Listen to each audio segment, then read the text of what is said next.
Virtual reality, or VR, the idea of putting some big clunky goggles on your head and immersing oneself into a digital world beyond the physical. From the simple to the wondrous. In the last decade, there's been an explosion of new VR users from all around the globe who seek a small taste of the future. At the end of the 2010s, nearly 50 to 70 million people worldwide have used VR.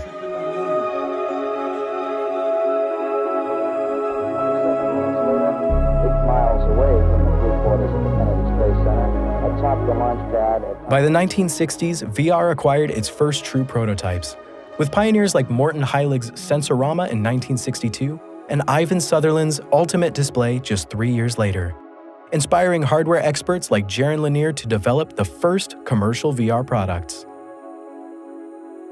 This new technology hasn't all been about games. Social spaces began to emerge, bringing people together from the comfort of their own homes.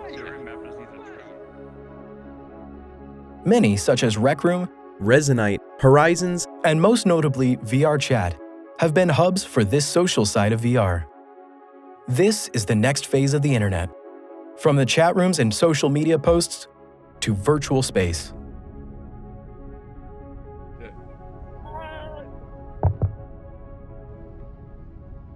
Hello. Welcome to the worlds of imagination. Welcome to VR Chat. The thing that you'll first discover about VR Chat is that it's not actually a game. It is a social VR online platform that allows users to create their own worlds and avatars to embody and be immersed in together. I am an electronics technician in a aerospace forging plant where they make all kinds of military jet engine parts and such. I produce funky house music. Been doing that since I was 17. I'm 42 now. For the past 7 years, I was the animation director of emerging technology at corporate Verizon, but the entire department got laid off, so I'm currently in between new frontiers. I am a filmmaker telling stories inside of social VR. Predominantly been working in documentary filmmaking for the past 5 years. I have to apologize for my name. I can imagine there's a little chyron down here that says Rectal Bisque, and the entire audience is probably wondering, what the hell, man? So I was trained by Disney animators, and they worked on desks like this. And I think it's the only custom Disney animation desk in all of VR. You have no limits here. The rules of physics are in suspension. So even though you know you can't actually touch things, it feels like you can. Because everything is, again, much more three-dimensional, much more in your face. Look at this incredible theater that I own. I can't have a theater like this in real life. But I asked a friend of mine, I said, hey, make me a homeworld. Put a theater in it. Put a desk in it. Oh, what did you do this weekend is what people will say to me. I went to a rave. How'd you do that? Nobody going out. You can't go to the nightclub. This is during COVID times. VR. Get a headset. And they come up to me and they're like, oh my God, you're right. This is the best. It evolved so quickly that it seemed like overnight. It was mostly because I understand the problems behind making something like this actually work. This platform really gives freedom to the users. Versus so many others that failed. I mean, really, who wants to have a body of a iPod and a head of a melon with no legs? I mean, really. I mean, what would I have looked like? I mean, would I have been a floating loaf? I digress. The reason I'm so impressed with it is because the users don't have to know about how hard this is. We can just use it. And with something this richly complex, that's saying something. A physical interpretation of the internet. If there's an interest you have, you can probably find it in VR. You like baseball. There's baseball worlds where you can go and you can swing a virtual bat. If you like Dungeons and Dragons, there's lots of Dungeons and Dragons worlds. Anything you can think of. Yes, I don't live in my mother's basement, and I do have a girlfriend. In the 80s and 90s, the concept of being transported to a digital world became a very real possibility. Tech enthusiasts and big companies such as NASA used VR mostly for simulations and early games like Virtuality's Dactyl Nightmare in 1991. Unfortunately, many setups were not consumer-friendly. Disney Quest was a theme park in 1999 to 2000 in Chicago. You had to grip onto on a seat in a motorcycle position because the contraption hung from the ceiling and came down and clipped onto disposable headgear that were tight wrapped around it, but had nodules for the machine to clip on. And through the lenses, you saw basically what was a CRT television and a counterbalance on the end. The thing was just massive. All right, it had a lot of inertia to it. Hollywood's idea of virtual reality consisted of large, bulky headsets, machines the size of entire rooms, and CGI that has hardly aged well. Hollywood's image was, and still is, a horrific dystopian technology, trapping humanity inside a digital cage.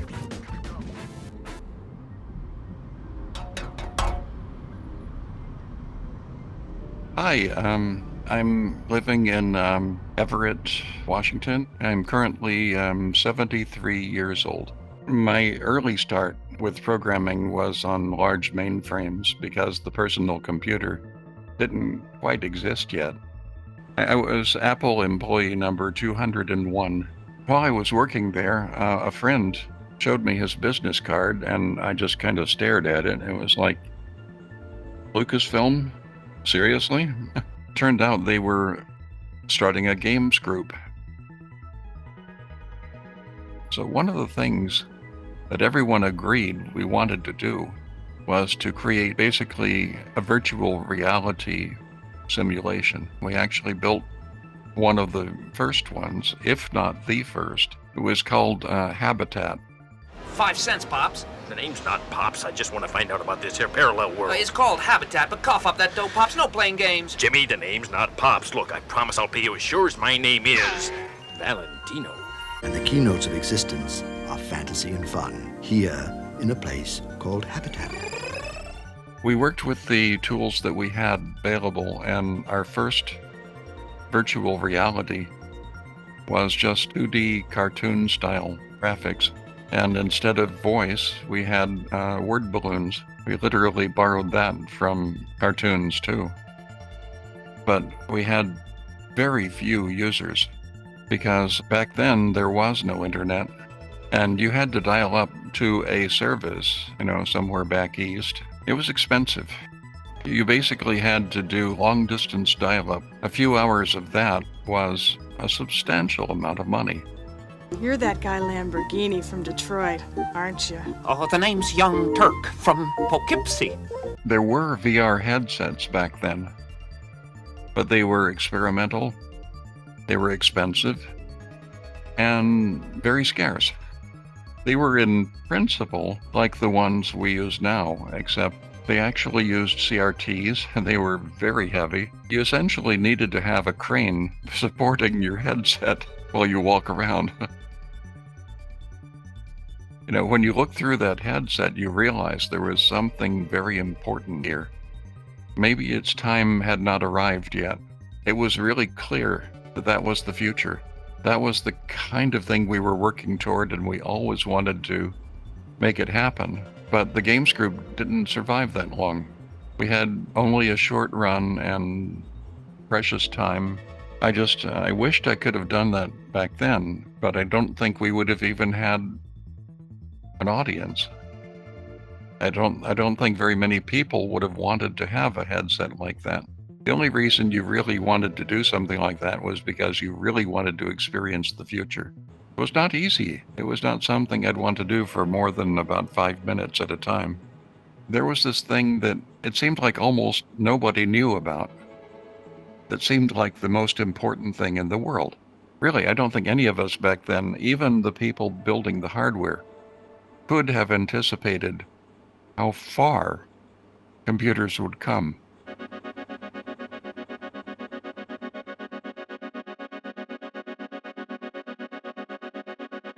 That's weird. Starman's here too. Hey, Starman. Hey, what's up? Just getting internet service so you could play games and stuff was it was a chore back then. It really was. My first computer had 1K of RAM. My first video game, as people would refer to it, was Pong. It was just text, news groups. Strictly text-based, mind you, or very, very basic images. It was what it was, and the whole world didn't revolve around it at the time. Did you talk to Soros about Habitat? Did you talk to him about Habitat? This is basically like that. In terms of exploring the internet and really coming into that world independently, you know, free, a little bit more free, as my parents were still trying to function and understand it.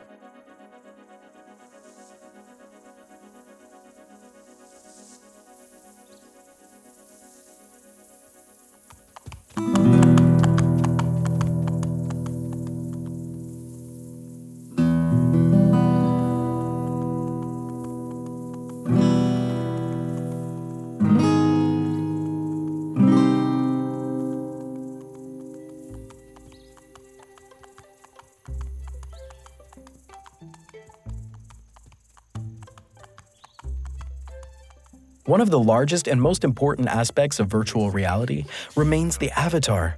An avatar is the digital embodiment of the user, chosen either from something that pre-exists or is completely custom. While some platforms limit avatars to humanoid form, others allow players to be a bit more creative.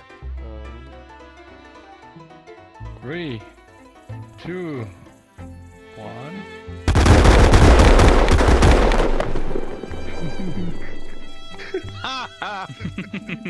A user can be who or what they want to be in this new world. If I could look like this in real life, I'd love to, but I wouldn't want to do it all the time. It would make it difficult to, say, get on an airplane. Why are there dogs and dragons and people half naked running around? I like foxes. It's my spirit animal, my totem animal. You'll never catch me wearing this outfit in real life, but I really love wearing it in VR. So yeah, it's kind of a mix. You know, how they should represent themselves to the rest of the world. And whether that's silly as well, like a meme avatar, there's still a conscious decision that they made to present themselves like that. In the forms that we take, do we not tell a story? My friend group especially, we all make our own. We all have our own identity. Like, this one is my identity. This is what people know me as, the dumb talking hyena. I think this is the reason that people like to play role-playing games. We can be things that we otherwise can't do. If you don't know what they look like in person, their avatar is likely what you're going to picture them as. Even though this isn't really my identity, it's almost like it's an identity. Players unable or unwilling to make their own avatars can purchase one in online markets, along with custom environments. The majority of these are designed not by corporate studios and teams, but by passionate, individual creators. I have a friend of mine who just, 6 months into being very hard and studious, into learning Blender and Substance Painter and a few other tools, are now making avatars. He's making good money at it too, to be honest with you. He sells his avatars for like $800 a piece. There's something extremely powerful that avatars can provide. And I'm really curious to see, I think in the future they'll do some studies about how it affects people's psyche. I'm like a snake. I can taste the air. When you stand in some of these worlds, you'll find yourself standing in the middle of somebody's mind. Even though my avatar has glasses, I don't have glasses in real life. But ever since I was little, I thought that glasses were super cute and, fashionable. I have always, as far back as I can remember, been into role-playing. Always wished I could be something else than what I am. I have been this dream, this form, since I was about 10 or 11, so about 45, 46 years. I never thought it was going to be possible to see myself in the mirror in this place versus the one in which I was trapped. I can export over here. Through these avatars and shared interests, entire communities within these virtual worlds have formed. In an age where we are as connected as ever, immersion in 3D worlds changes everything. You are all so beautiful. Workout session has started. You have 10 minutes of warm-up to begin.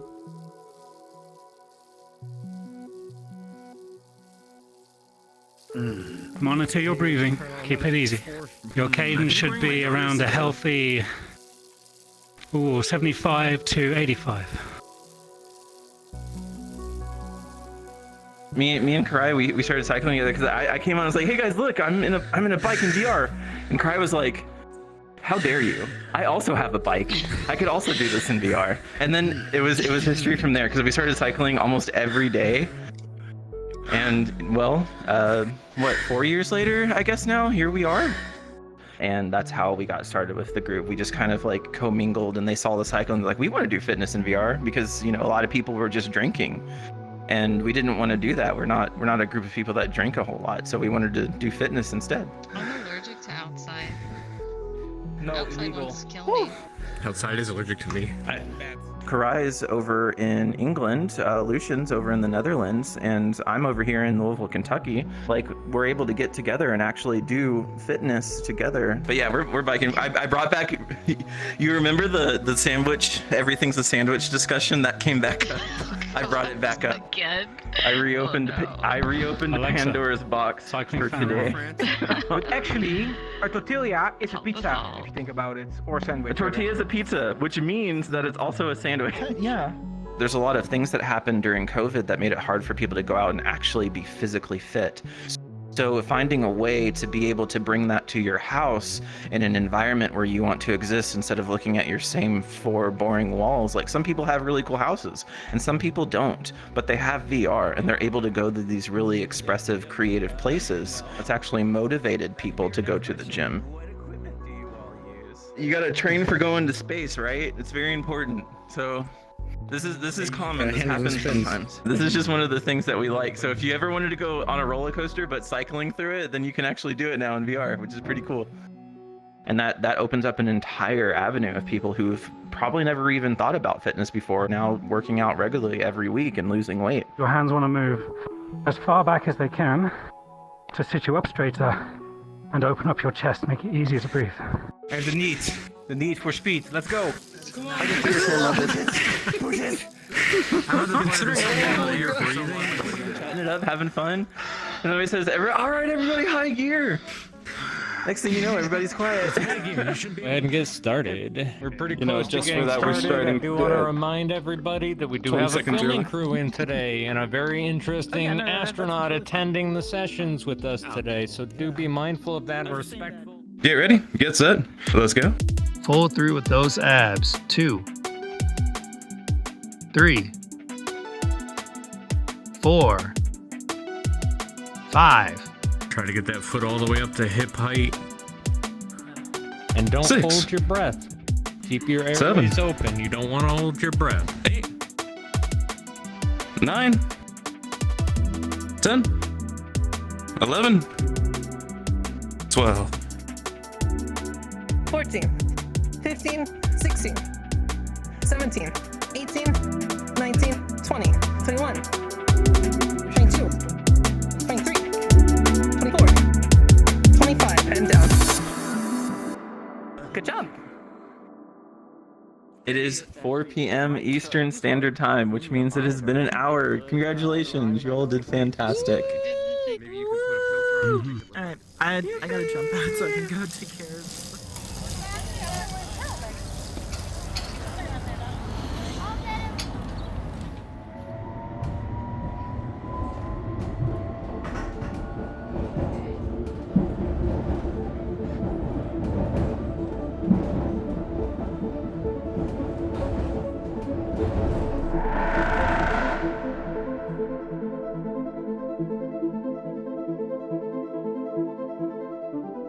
Virtual reality's applications are far-reaching.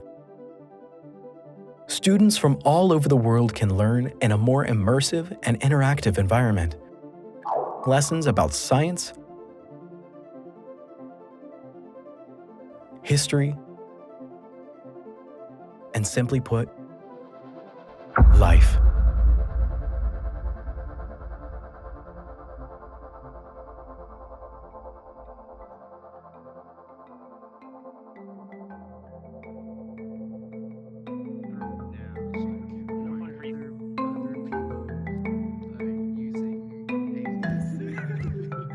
But also I did too.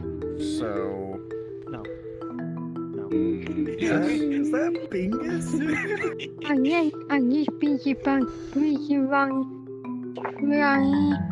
So Helping Hands is a place where everybody can learn our different sign languages. We don't just have ASL, we also have BSL, we have KSL, LSF, DGS, JSL. So it's not just learning American Sign Language, but learning all these different sign languages.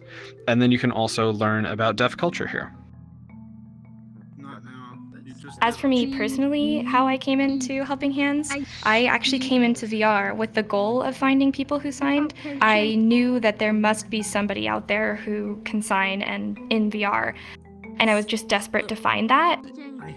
After I personally joined, we started to expand and make some worlds that allowed for learning resources, and it was because of the kindness of strangers encouraging our staff. We actually decided to start hosting classes. And now we have over 5,000 members. It just happened.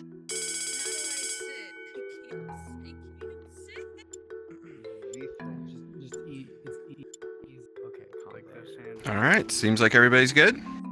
I'm a professional interpreter. I kind of fell into it. I grew up learning different languages, and then I got to college, and they had a ASL, decided to just take it for fun and realized that I loved it more than my other languages that I had learned, so decided to do that for a career. I was born hearing, and then I became sick at a young age with a really serious infection. It caused my hearing to basically go out, and at that age I was diagnosed as deaf.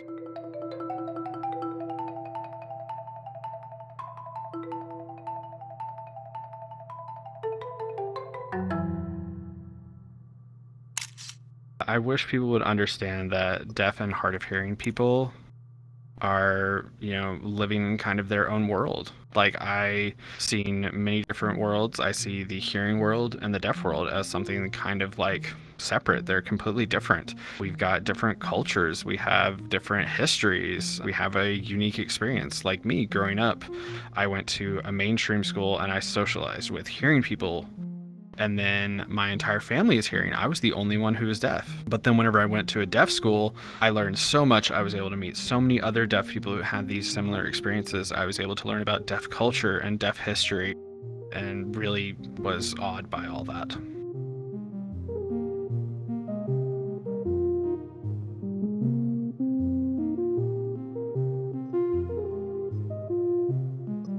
Deaf people, we really heavily depend on body language and facial expressions. And here in VR, your facial expressions are completely limited. We can't make all the expressions that we want to. We can try and do some body language. Also with ASL, our hand shapes, we're not able to make all of the hand shapes we should in real life in VR. So we have to make some modifications to that whenever we sign here in VR.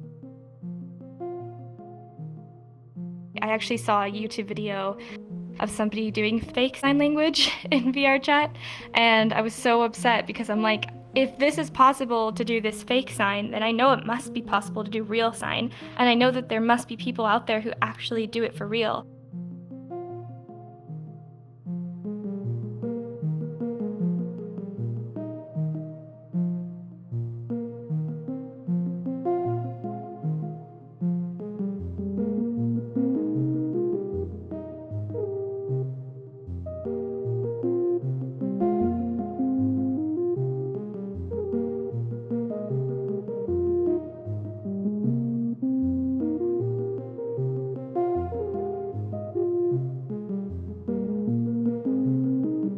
Alright, seems like it's picture time. Let's take our group photo.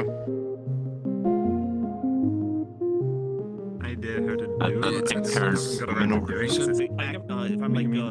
If I have a window that I accidentally... Thanks, guys. This was amazing.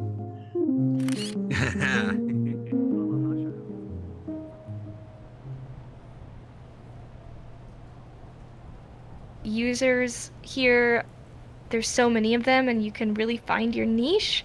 I love how many communities there are, how many events there are. You can really just go crazy and find something you love and just go with it. One of my friends that I knew from the festival circuit here in Canada was telling me about online raves. I'm like, oh, you gotta tell me more. That was the first group, was these DJ groups, and coming from the festival circuit, just was drawn to these rave parties on the weekends naturally. It's always on. When I go to bed and when I'm waking up in the morning, that is currently the party nightlife time of all the Japanese people that log into VR chat.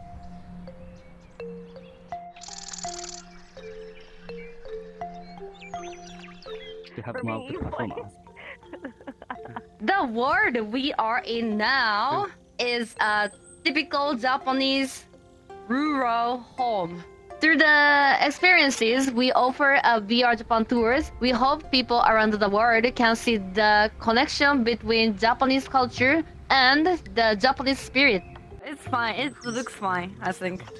Right? Mato, can you explain about that to everyone? Today's Okay. By immersing you deeply through sight and sounds, VR creates a new world where it feels like you're instantly teleported to another place. This is the chirping of cicadas, one of the most iconic sounds of summer in Japan. Traditionally, cultural experience has been pretty passive. No, that just looking at photo or just watching videos. VR would revolutionize, the fields of, education, tourism, and business. We hope that someone who never had a chance to experience Japan can enjoy it in a truly meaningful way. Bon Odori is a celebration and a prayer to our ancestors. It's a dance performed on the night of Obon. Yeah, it's the same question. Homemade from our grandma. G on top. It's like At VR Japan Tours, where we share with the world is how deeply Japan's traditions and spirituality are woven into modern life. On your right, starting on your right, shoulder, shoulder, sweep, sweep, rest, rest, clap, clap, clap, and then repeat.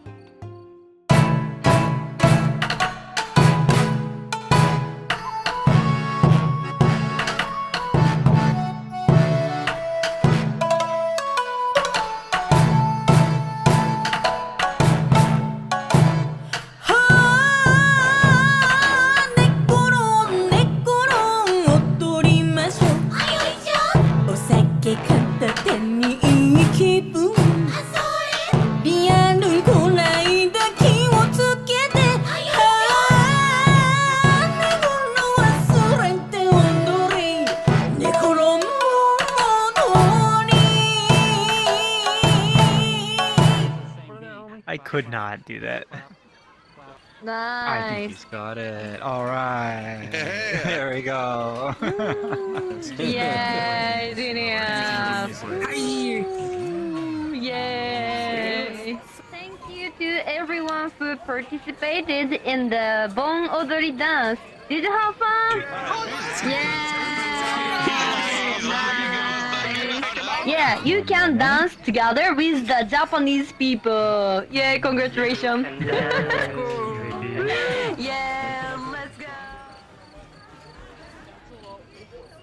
Yeah, my life is completely changed.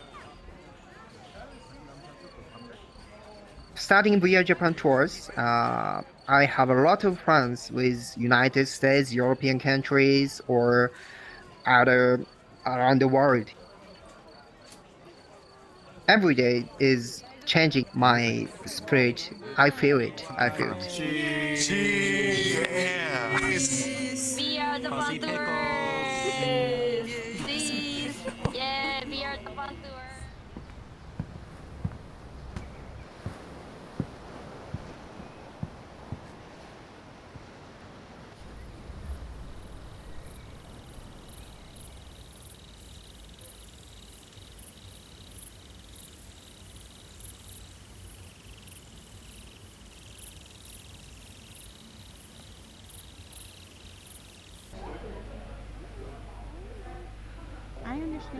busy too. Whenever you're ready for that, just send it to me. Okay? Are you like tattoos, and that's just how it goes?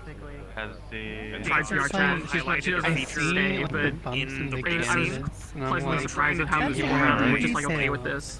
It's very detailed. The virtual world has become another accepted realm of the arts. Painting, music, film, theater, photography, nothing is off the table. Another place for human creativity to take root. You got people that make films, you get people that do art. There's just all these incredible skills, and everybody has such ambition to follow their dreams, and I've never seen it in any other community. How do you pitch something that is everything at once?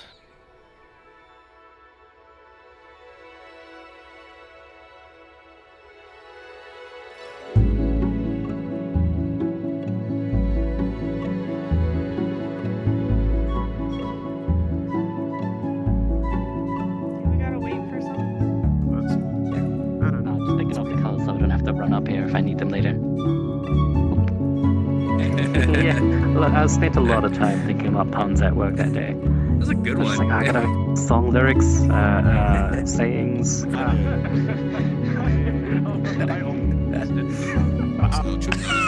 my god. Like all that pencils are. I have a traditional media background, so before I was doing like digital art, I used primarily like paints and clay and like real media. I think I honestly started out as like a sunk cost fallacy because I bought the VR headset, but I realized there wasn't actually a huge amount that I liked in VR. So I was like, you know what? It's going to make me feel a lot better about spending $1,700 on a piece of tech if I do something productive with it. My mom is actually an artist in a way. She's a hairdresser, but she's also really involved in art. Mine too, dude. Yeah. Dude! The flow of the art. The flow? Alright, I've been doing art since I could hold a pen in my hand. I loved Pokemon, so I would trace Pokemon all the time. I always loved art, or VR now is like the best. Just a hobby, just a good hobby to have, I feel like. Good way to express yourself, your creative side, you know? It was kind of like an interesting experience of experiencing life drawing like in my local community and then wanting to bring that into VR chat. Yeah, because it is very different from like real life drawing, but in a good way. It's really cool seeing like one small idea grow into a community. I was just kind of wowed at like what people can actually end up doing. Every day I would come in here and I would draw and meet a bunch of new people, and it'd just be crazy. Every time there would be something that happens or someone new that I would meet. It's like getting crazy nowadays. Like with all the AI and stuff.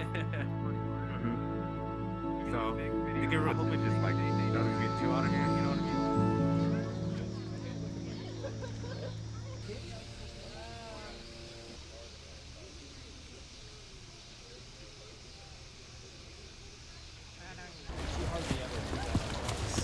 It's a very friendly community, very supportive as well, which is always really good, especially for an art community. People that are super harsh on themselves, I notice. It's just nice to have people have your back and just like be like, no, this is good, like keep up.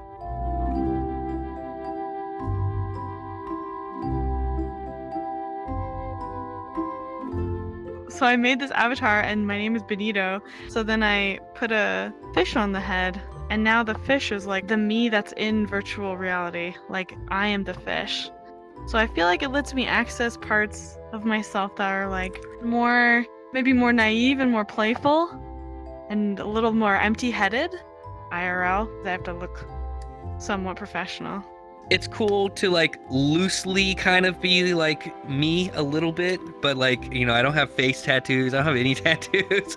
I'm not this cool. This is like me with a plus 100 cool. So this is a Ready Player Me avatar, which is a website that you can put a picture of yourself and it kind of pieces it together and then you can edit it like an avatar editor. Yeah, look, there's another Ready Player Me over there. Yeah, Siegel made me I made me want to make one, so I made one. Aw, that looks good. I think I'm done. I don't know what else I could do for this. I'm kind of just like, there are many others like it, but this is mine.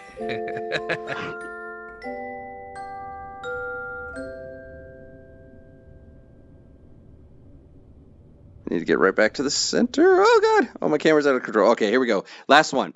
3, 2, 1, action.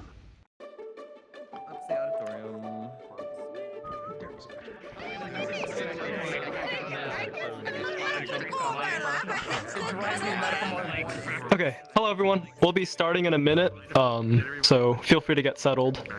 Hi everyone, my username is Poe, but as you just saw, everyone calls me Joe. So, hi. I'm a filmmaker. I'm most known for my documentary, We Met in Virtual Reality, and I currently lead a indie virtual production studio.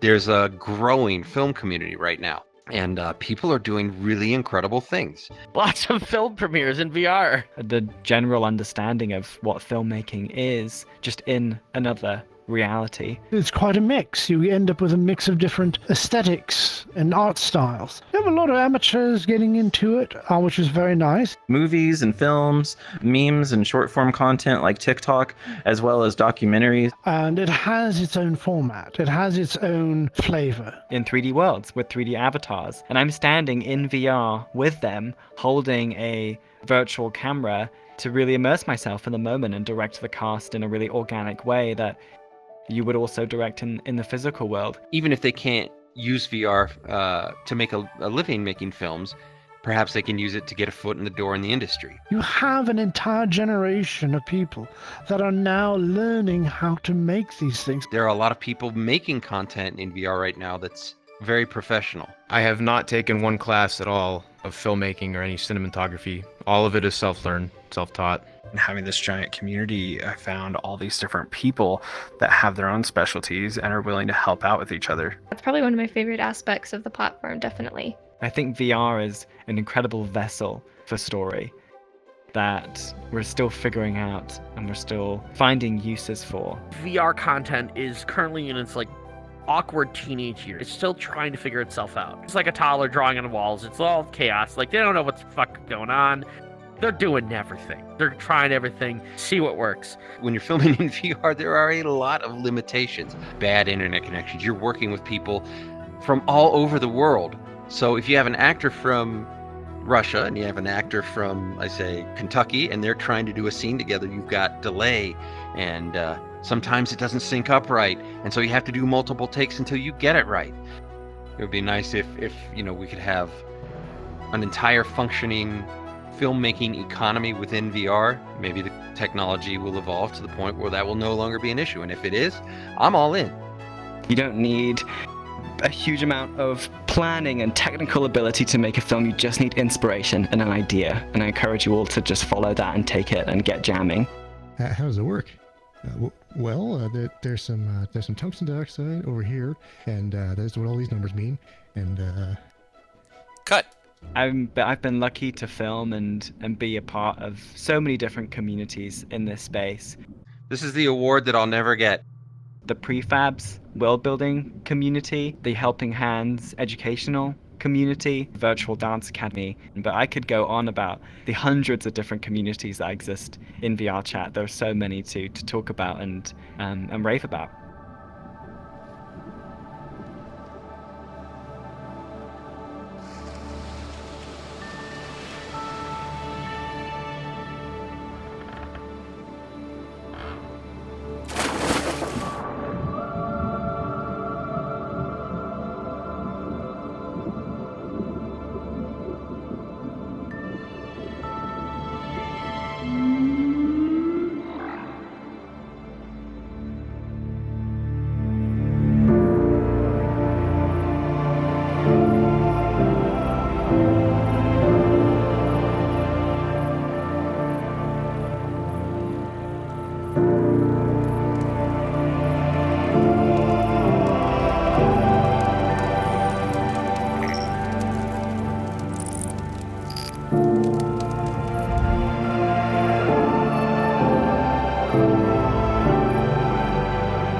just joining us or you're listening on the stream, this is the Black Aces Fightin' 41, celebration of Swedish aeronautic brilliance with, among their many planes, the Viggen. Here, or vegan, I know that they say vegan. Super influential plane in the Cold War.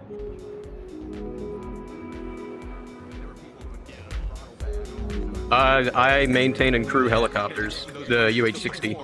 Just kidding. Jonah won the last one. I got. Oh, Jonah, right. Jonah won the last one. That's right. I won the F8. I won the F-18 tournament, and we were mostly messing around in other lobbies like that. And then he's like, "Hey, I joined that Discord that's shown in the lobby, and they're having a tournament. You want to go? You want to go try?" And I was like, screw it, let's go do it. Good luck, anyways. Awesome. Good luck to all competitors. Flight community. 2 minutes.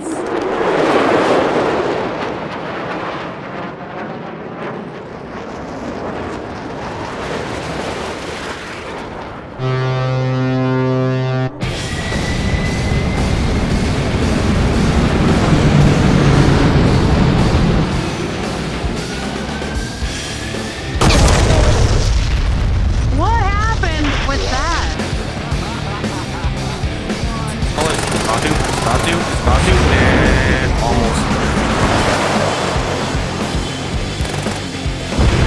What happened? Oh man.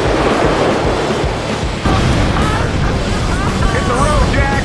Oh no!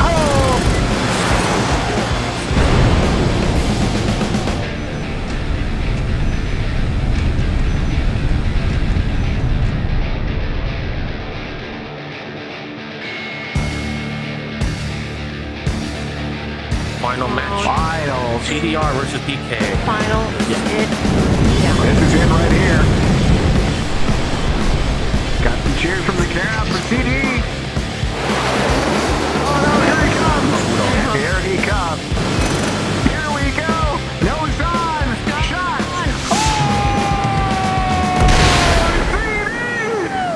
Yeah. Oh my goodness. CD. Second time. CDRM. 2 times. Baby. Fucking butter. 10. Right in front of him. Steve. Beautiful. Well done, my God. You won the match, pilot.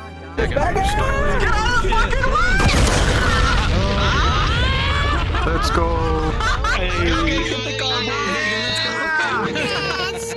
Good job. Hey, family photo. Family photo.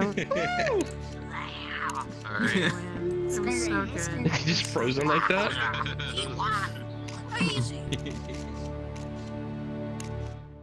As the VR industry gained traction from the innovations of Oculus and an extensive catalog on gaming platforms like Steam, companies that usually catered to game developers now chose to focus more on business-oriented markets.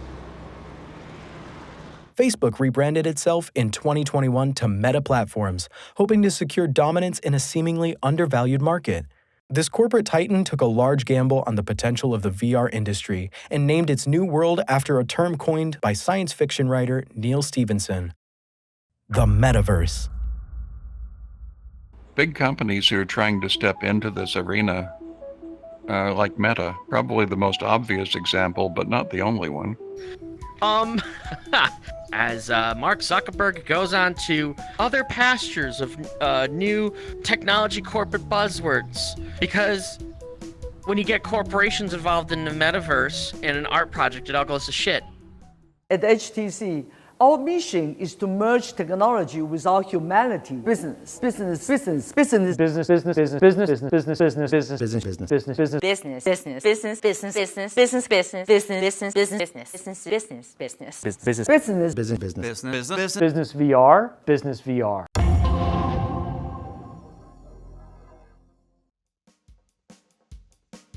Although Meta Horizon seems like a great idea on paper, with its very accessible functions and the social VR aspect, but in contrast to like VR chat, it's just miles apart. The potentiality starting from like world building to avatar making. VR chat is really just a huge free range where you can be whatever you want, do whatever you want. This is not the way that we are meant to use technology. It almost seems funny to me. I mean, hilarious in some cases, that people would actually wear human avatars here that look like their real selves. If you could do anything you want, why do something that already exists? Business. We also have to make sure avatars represent a diverse set of human facial features and skin tones. Facebook is like, oh, you have to be human. You have to do this. You have to use our tools to build a world. You have to, and it's all clean and corporate, and people are like, this sucks. I can go into VR and I can work. I can be a boring human with no legs. I think they're having trouble understanding the whole concept of the metaverse. It's not going to be something that any one company can own. I mean,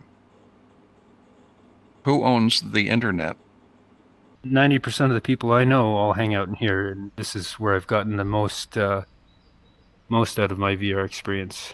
The Zuckerverse was not the metaverse. VR chat's better. It's just better. There's more people there. It's better. Sorry, Neos. Sorry, Meta. The only way you're gonna catch up to VR chat is to buy it. Shit, did I say that out loud?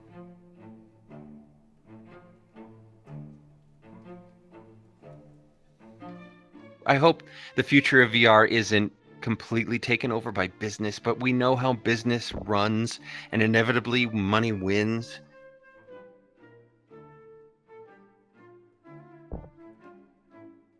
Having meetings in this world, I think, is going to be so intuitive and much more like a real experience, as we're experiencing right now shooting this interview. It feels so present and so tangible. In its infancy still, I think we have a responsibility to raise it in a very inclusive and positive way to give it that bright future. We're not stupid. We're smart enough to make these decisions. And I think people will always create something wonderful and beautiful, no matter what the format is. If it is, I just hope those corporate entities remember you can do anything in VR. You can be anything in VR. If you look at it as a tool for creativity, and you're not just consuming, you make it work for you. And you may very well see the age where all of this can be real if you really want it. The future's already here. It's just not evenly distributed.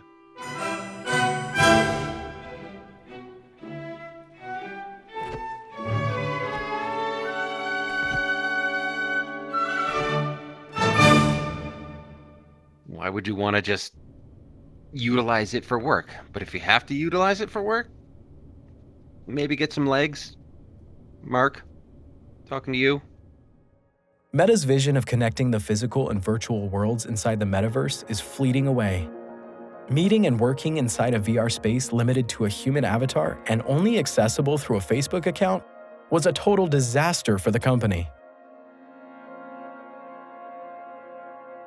Despite this, the MetaQuest headsets became the crown jewel of the VR industry. Good performance, an extensive library, savvy marketing as a family-friendly product, and an accessible $300 price tag. Meta helped bring VR from gamers' basements to the family's living room, making these headsets a great gift for larger demographics. Oh, I think you scared her. You like that guy? Hi, you want to be my friend?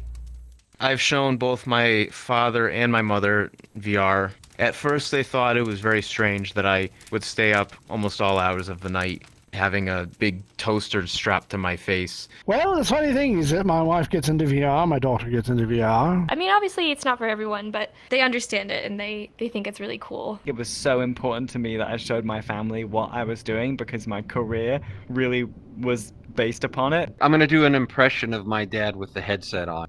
That's basically it. He did not enjoy it. I did put my grandma on and anybody who was willing to put on the VR headset. And I know the very first experience of a new thing causes someone to get sick to the point they're vomiting or they feel really sick afterwards. They're very much less likely to try it again. So Did get a little motion sick, but as does a lot of people. Yeah, my parents and my siblings, they love it.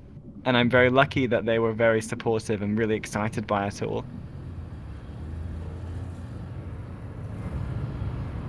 My brother is the only one left of my family.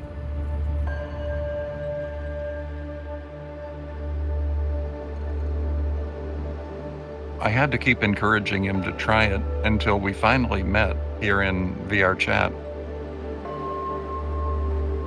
He saw it and he liked it, but he doesn't play it. I have to say he is one of the most heavily grounded in reality people that I've ever met. He is a world-class architect. His whole life, his whole thought pattern is building real things in the real world. That he really has just literally no mind space for virtual reality.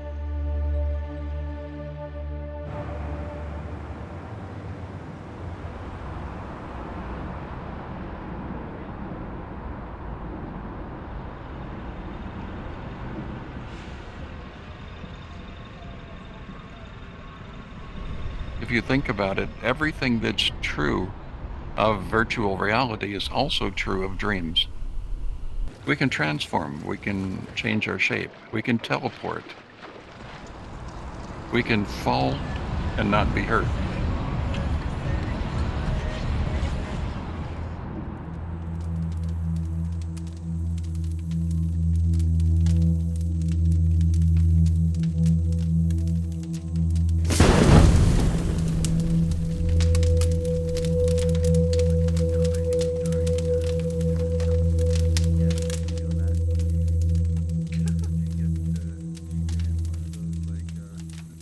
This is something that people would have thought would be witchcraft, that you put on a pair of glasses, you talk to beings that are all over the world, these other conscious beings, and you don't look at all anything like what a human being would be. This would be considered voodoo magic, you know?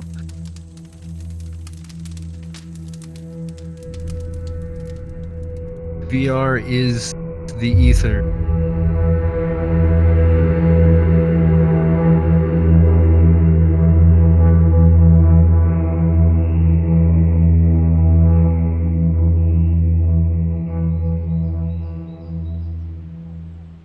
Real life is real life, and that's so much better than VR. But, you know, during COVID times, this was a good second. During the pandemic, in-person communication was stowed away behind obscure policy and the general public's sense of panic. The only means by which people could truly talk to each other was on the phone or on the internet. Zoom and other remote communication apps became very popular during this time. In the real world, you had to put safety first and you weren't able to socialize as much, but then you could come to VR, come to online communities and still get that interaction. Trying to focus on anything but the fact that there was some kind of virus going around that was killing people. It affected everybody. Absolutely everybody. I was right outside of New York City. The local hospital had refrigerated trucks shipping out dead bodies. Those of us who were in here, I think we were able to deal with it a little better than most people. I know people that were irreversibly mentally harmed by being shut in and locked in their homes. Thank God we had this platform, because I'm not sure some of us could have gotten through it.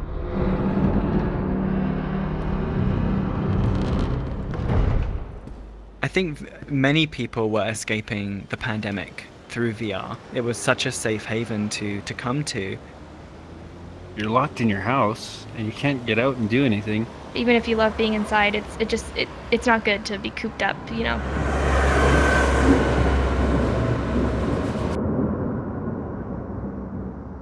I've seen many people tell their stories about how, you know, they were able to get through COVID, get through the pandemic because of having these online communities. VR is a much better way to talk than just typing words. For my friends, I could meet them online in VR much more often than I could before the pandemic. They all are outside.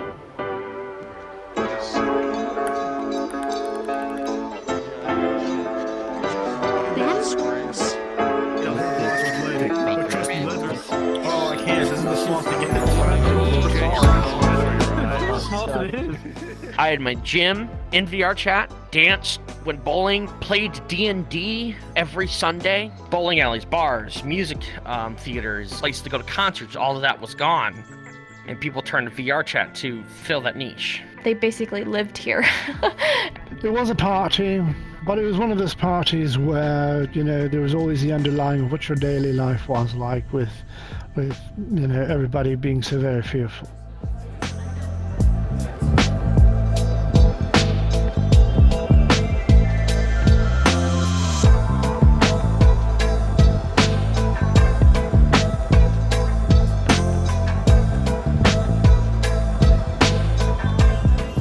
When I told other people that that's what I was doing, my relatives were envious. They were jealous. Or, if they were just in an environment that didn't give a fuck about anything, they didn't really care. But, like, the people who actually took the virus seriously, they're like, oh, Pete, that's great. I'm glad you're doing that stuff, because we're just hunkering down at home and bored out of our fucking mind. I can't do another jigsaw puzzle.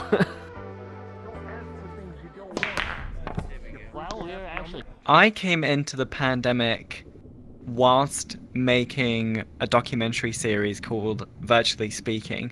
Come tell me your story. You went to any house that their living room was painted anything besides beige or white or gray, it's not a good-looking house. I want white. Series really became my full-time job, and the people I was seeing in VR were very quickly the only people that I was seeing in general. I just want to go outside and eat something that isn't home-cooked food for once. I will admit, I have eaten a few more snacks than I should. Not that much. This space allowed me, and I think many others, to still create and still put art into the world and bring art that was once made in the physical world into this world and create it in a whole new way. Social VR was such a key component of a lot of people's experience of the pandemic. And I hope that future generations, as this technology grows, will be able to use this as a tool during times that might be similar.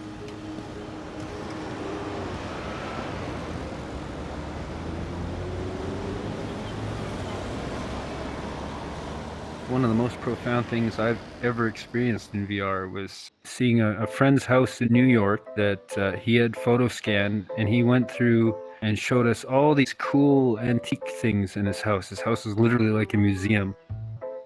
Welcome to my room. This is a photogrammetry representation of my room and all the collections and things that I'm interested in. I'm currently in this space.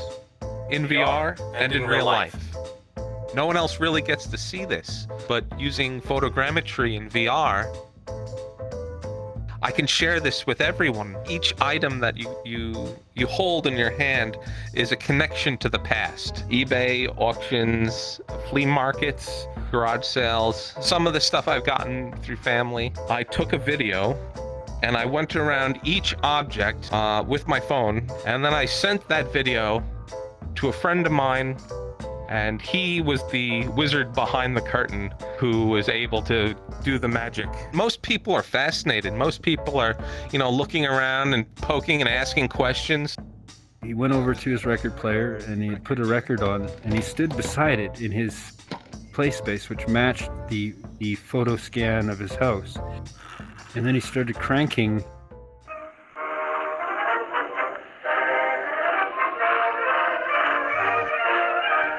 the phonograph horn. I'm standing right in front of the phonograph horn, and I'm picking up the music that's acoustically being played. This is an American march. Arthur Pryor was a contemporary of John Philip Sousa, the greatest American composer of marches of all time. So they had the same kind of era. of music. Yeah, and I'll turn that off.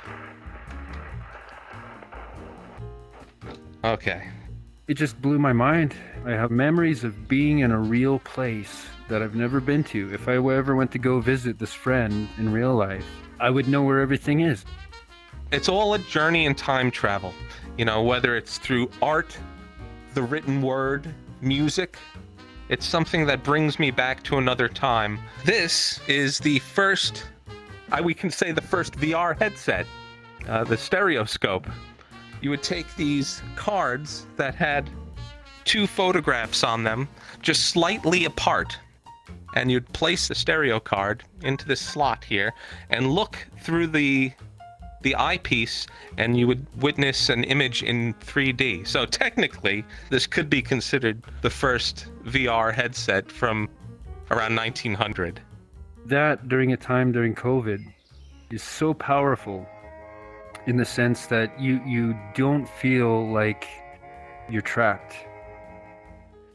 Like I'm a very social creature, a very social person, and I'm used to going out to events and spending time with people and doing all that. Here on the shelf is a tiny representation of the actual car that I drive. It's a 1914 Model T Ford. Yeah, so this is a photogrammetried representation of my 1914 Model T Ford. To start the car, I would have to get in front and crank it over using the hand crank. There was a time period during the pandemic where no one was spending any money, and I saw this on Facebook Marketplace for a reasonable price, and I was able to make an offer to honk the horn. It has this little bulb here. There was a time period where more than half the country ran on nothing but Model T Fords. In that scenario, that was the first time it really kind of clicked for me. It's not like real life, but it was so profound that I took off my headset and I just sat there for half an hour just thinking about like how absolutely powerful that is.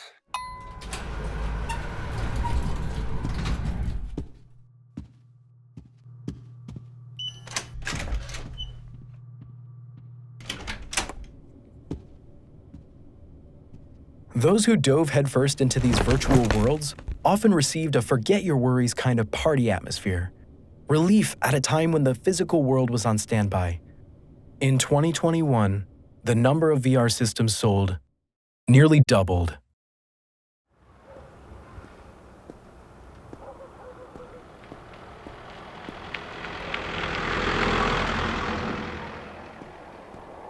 But when forming bonds with an avatar is not enough, some decide to break that virtual barrier and meet in person. I've met all these wonderful individuals in real life. Yes, I have met people from VR in the physical world. I have bumped into people in VR that I've known in real life that I don't know, but know people I know, which is kind of mind-blowing. Now discovered so many friends that live near me. Now discovered so many people that are part of my life now that I didn't know they lived just down the street, down the way.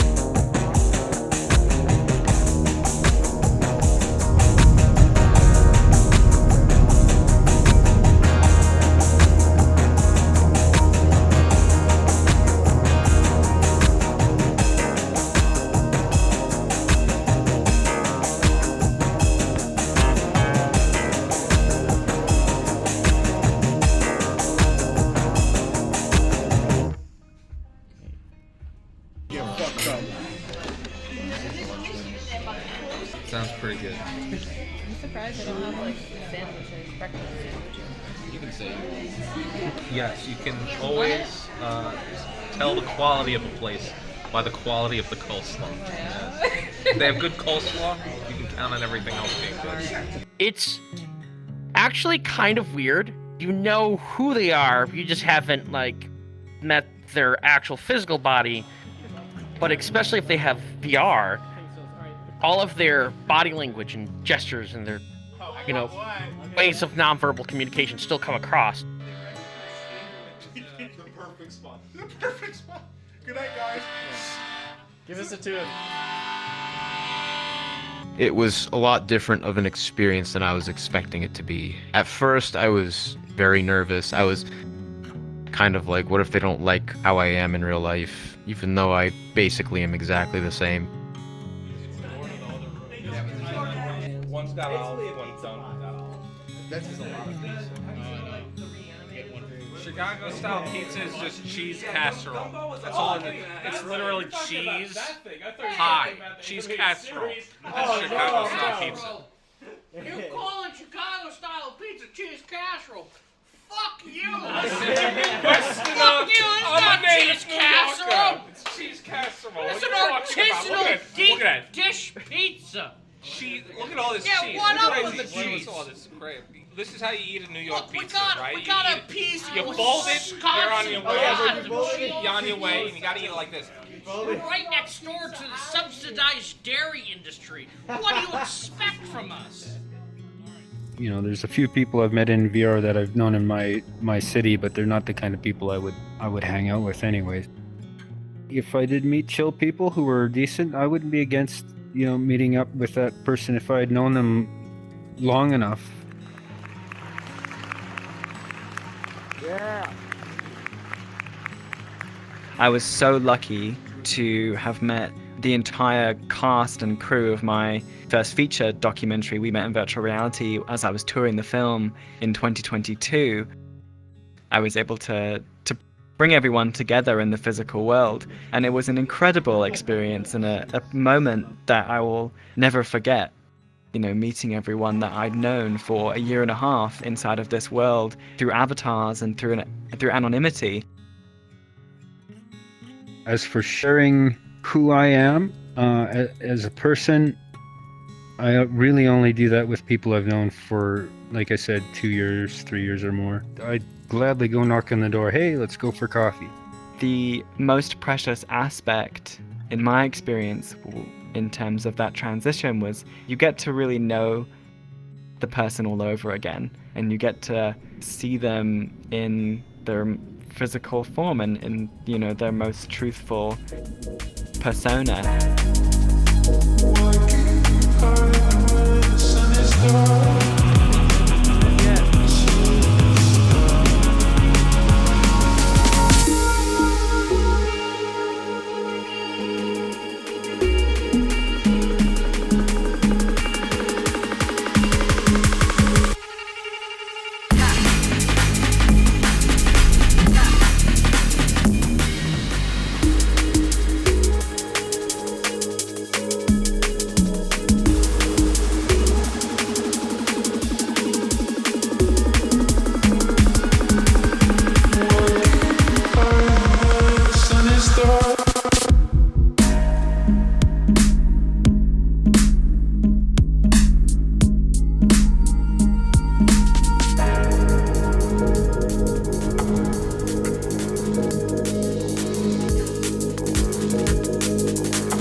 My friendships in this space have really transcended into the physical world as well, and my personal life is very much intertwined with this world, and it was amazing meeting people in person. I felt like I was still at home, just chilling, hanging out with all of my friends that I have gained in the past few years. I have made more friends here in the past 5 years than I made in the previous 50. And I've had deeper relationship in those friendships than I ever thought were possible. Myself, I'm questionable towards, say, people who have romantic relationships in the VR experience. I don't quite understand that. The next form of online dating may be inside VR. Dating over the internet and through specific apps is more commonplace and is more accepted as an efficient tool. As of mid-2024, around half of all couples in the US meet online. VR dating apps even exist. I think the real world relationships are more tangible. They're important. I remember a time when in Hollywood the narrative of finding someone online and dating them was considered so weird it was literally a butt of a joke. Tinder's the standard. Like, you're supposed to meet people online for dating now. When back in 2004 it was weird. I met my wife on Second Life, for God's sakes. I mean, I met my partner in VR and we're living together very soon. And we loved each other as much there as we love each other now, every moment of every day we've been together. We've been married 9 years. It's not for everyone. I've personally done it, and I will say for myself that it was not the experience that I was looking for. Especially if you meet someone in a game like this, and you see someone that looks like this. It's not exactly real. So that person's impression of you may be partially formed by this cartoon dog. I don't know. So you could have like a real life girlfriend or spouse, and you have another one in the metaverse? Craig, is that how? I'm asking you. You're the metaverse expert. I know a couple people that actually hit it off from this game, and they ended up getting married, which is incredible to me. I have overseen and been minister to many weddings here as well. I worry that some people's experience with personal relationships, if they're dictated by what they've learned in VR or online, they're a little tainted. But they think it's fine, and they're especially happy that I'm happy.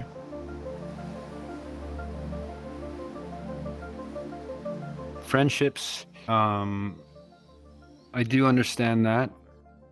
I've noticed that many people struggle making friends in real life, possibly. There's kind of that social anxiety, but then many of those people who come onto VR seem to get along a lot better. I'm a person who I feel like I can do it both in real life and online just as equal. My in real life friends who have hopped onto the VR bandwagon, they tell me that this is so much better than talking on the phone or through Facebook with a video camera. I mean, obviously video calling, you know their face, but you don't, everyone's still always in an awkward position while video calling. They're always like sitting over at their laptop. It's always like a weird angle.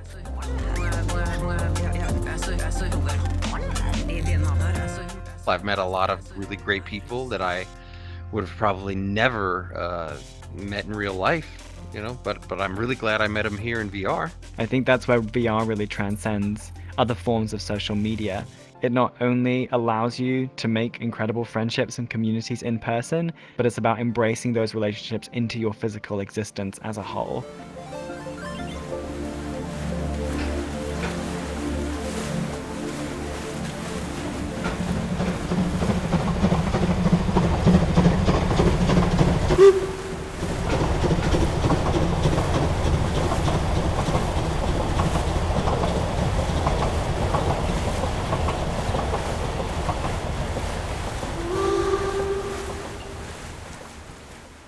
VR exists without rules, where gravity and physics need not apply. But those of the real world still do, including life and death. The emotions are just as real as when I attended a funeral for somebody who had passed that a lot of people knew in VR the year prior. What the fuck is wrong with you? What's wrong with you? You don't want to ask that question ever again. You're a cat. I'm a dog. Look, the cameraman is now a dog. Of course he's going to be staring at you. Close your mouth, cat.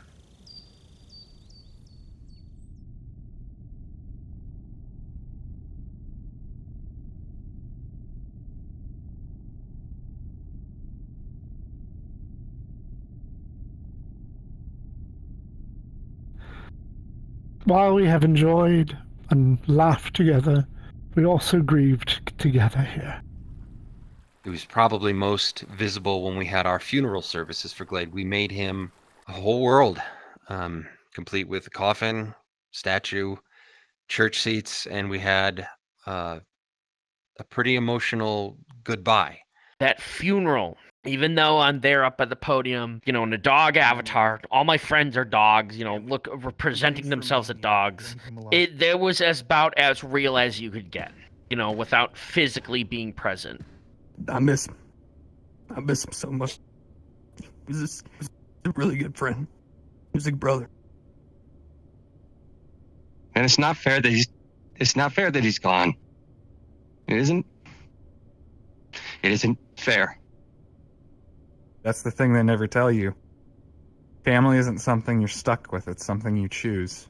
And he told me he considered me family. And I told him I considered him my family.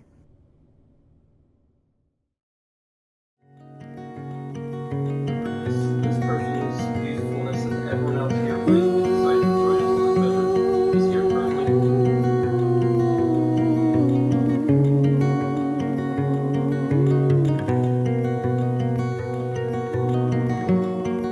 You are the one that kept me from the fade. You're the gray dog. Are you still recording? This world I see is filled with green, but you must stay forever gray.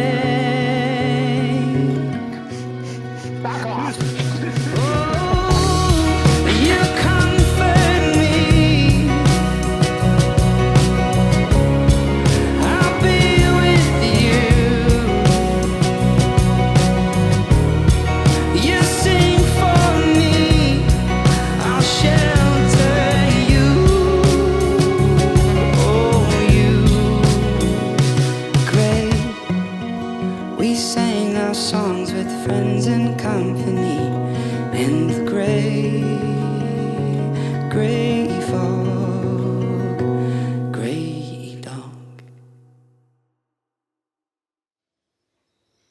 Under the circumstances of not being able to attend a funeral in person, I think it's just as valid and important for that person. Being able to honor people specifically in the space that they loved.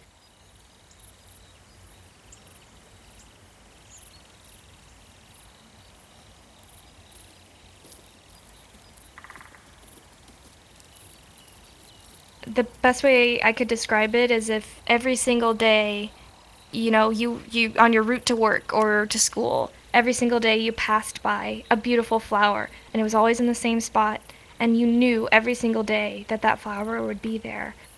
But then one day, after years, it was just gone. I felt like something that was a fact, something that was always supposed to be there, was just taken.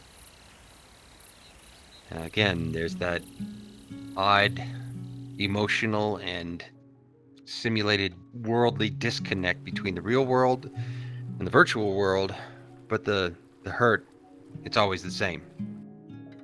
This is real. They might say, oh, you're just pixels and polygons. It's not real. No, it's absolutely real. The friendships are real and extend well into what we consider the meat space of reality. I know that it's easy to just simply look at, something as a game, but this is real. And thank goodness it was here. Thank goodness it was here.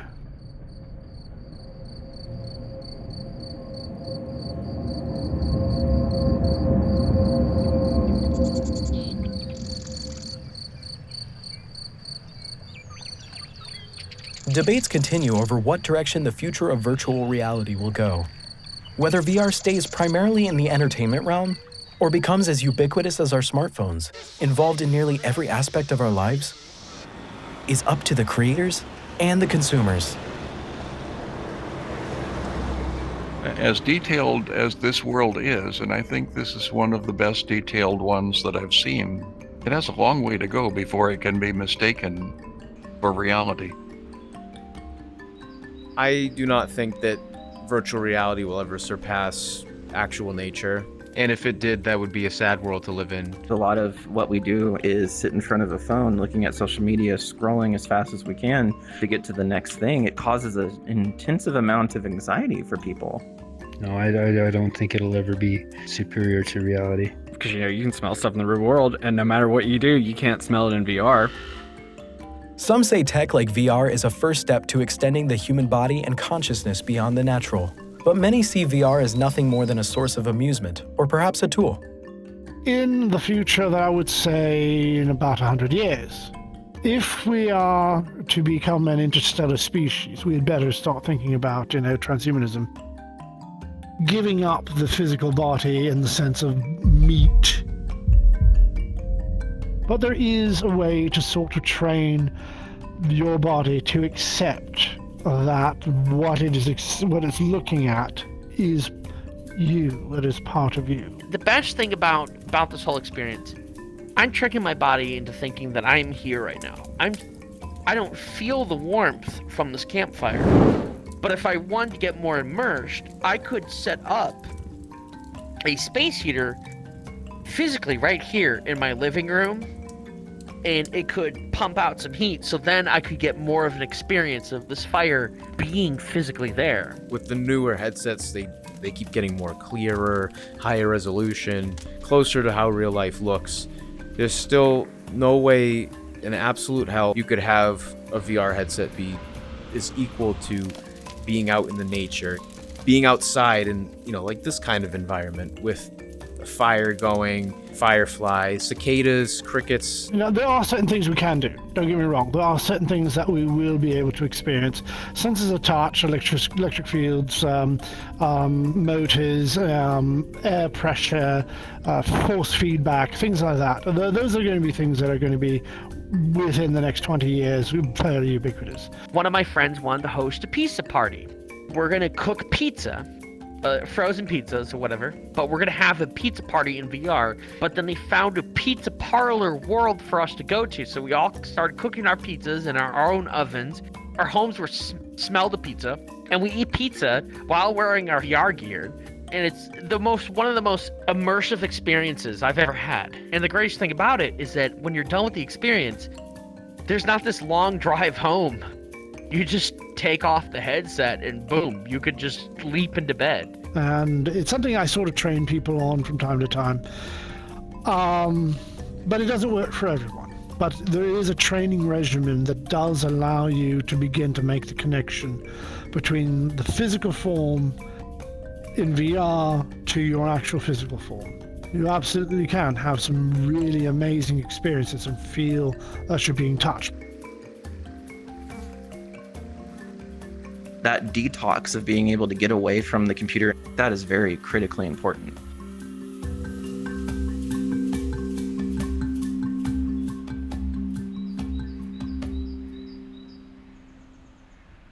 People who really want to escape, people who may view the world as it is something that has hurt them beyond repair, perhaps, they might feel that, but no matter what happens in life, birds will always be singing. The sun will always rise. The sun will always set.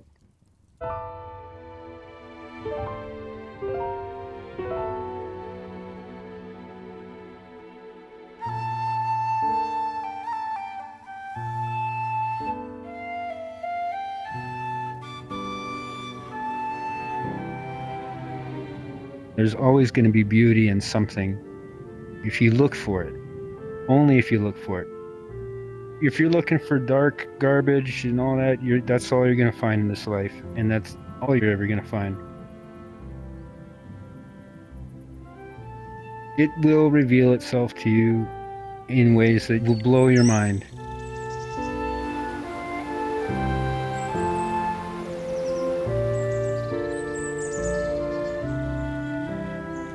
Try and catch sunsets and sunrises if you can. Reflect on the good things in life and the good memories of life.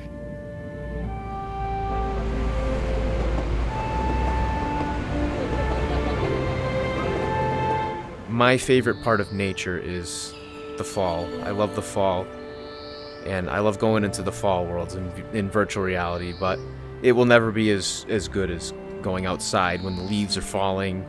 You can smell the fall in the air. Winter is coming.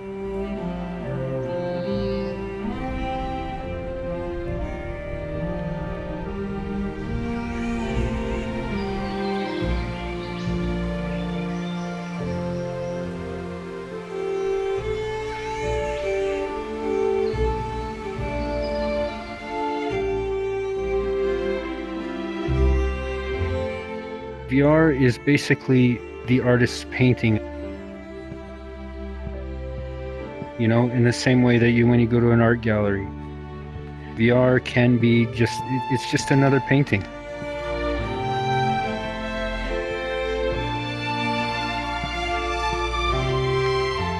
That's all this is a painting you can walk through and you can look at, but it does not replace actual nature. It does not. And I don't think it truly ever will. I think it always will be painting.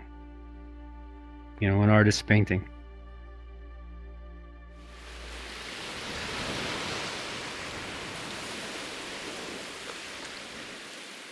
Everything that is being brought into VR is accessible to us in our own small spaces that we live in real life. If you want to hang out with your friends that live far away and you haven't seen them in a long time, but you still want to feel like you've hung out with them, VR is really the only way to do that. Hop into a world, click on your friend, and you're there. We have a lot of people who don't understand virtual reality. They've never seen it. They've never experienced it from the inside.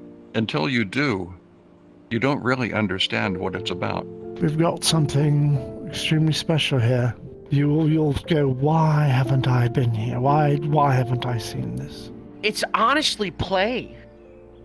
That's honestly what it is. Why you would put on this headset. Why you would subject yourself to look silly from the outside. It's a place that is not your home. And it's not work, and it's not shopping or going out to do a specific thing. It's a place that you go to just hang out and have fun and play.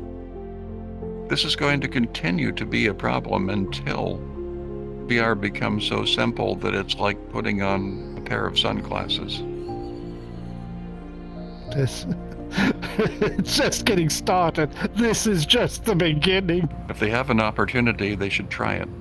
VR has brought me my family, you know, my closest friends and my partner in life too.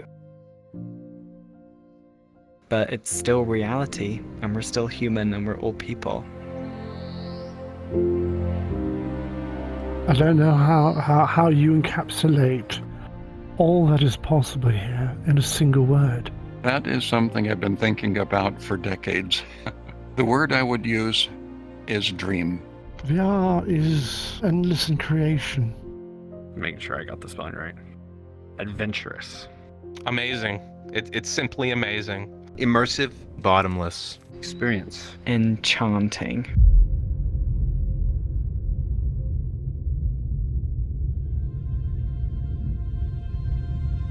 Are we experiencing the end of VR or the beginning?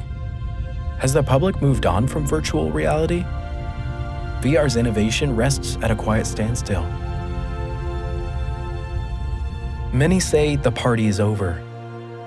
How long it lasted is a bit of a mystery. If VR can reach the version showcased in movies like Ready Player One or The Matrix, it's a long way off. Maybe tech can't keep up with our expectations from other sources of entertainment. Maybe our internal wiring doesn't mesh with the goggles. More special to those who are there, those who know. Those who don't, find out before it's too late.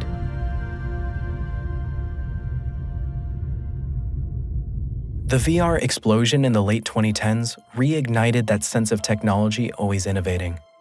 The kind that wasn't shot into space or locked away in some dark hidden laboratory, but a technology that anyone could use at home and enjoy.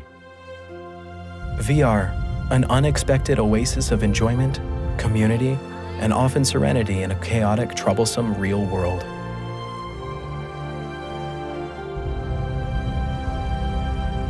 There will always be enthusiasts and the passionate who fill these realms with life. But they must not forget a world much larger, more immersive, and more alive lies just outside their headset.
All the way back at Apple and at Lucasfilm, I would keep referring to the games that we were making back then as dancing bears.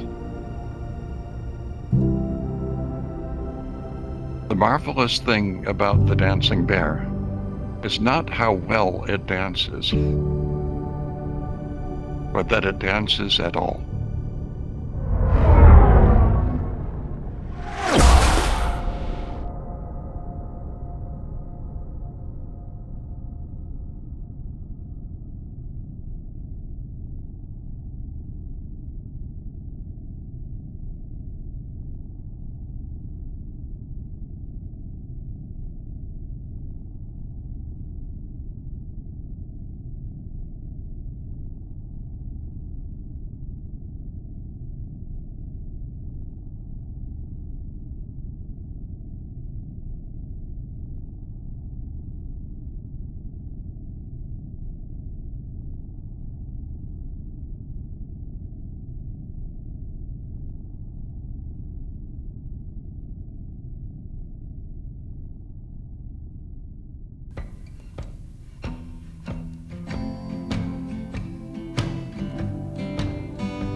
And we were on the run, baby, running away from who we are.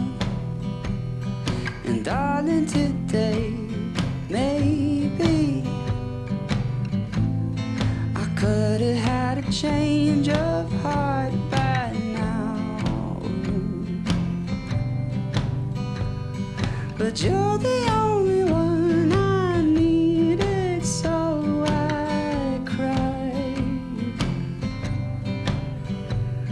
'Cause you were all the things I cherished, baby. Maybe we We've been eating out of a tube for the last 10 years. bring it back from the dead we buried behind some. Kind of blurs. Hold on.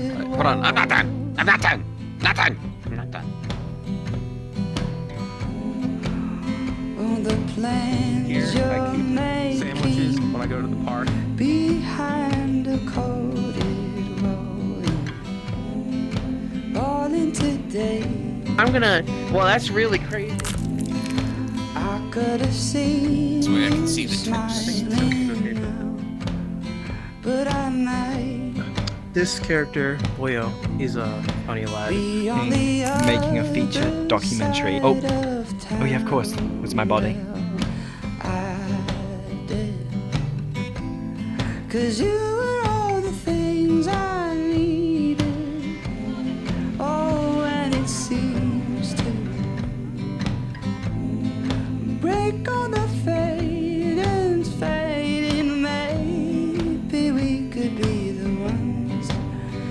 bring it back from the dead we